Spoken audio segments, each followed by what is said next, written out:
சிவந்த கன்னங்கள் ரோசாப்பூ, கண்ணல்ல கண்ணல்ல அல்லிப்பூ, சிரிப்பு மல்லிகைப்பூ,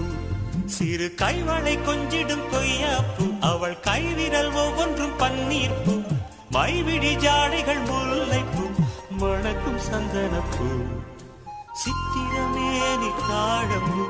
சேலை அணியும் ஜாதிப்பூ, சிற்றிடை மீது வாழைப்பூ, ஜொலிக்கும் செண்பகப்பூ, பெண்ணல்ல பெண்ணல்ல ஊதாப்பூ, சிவந்த கன்னங்கள் ரோசாப்பூ, கண்ணல்ல கண்ணல்ல அல்லிப்பூ, சிரிப்பு மல்லிகைப்பூ.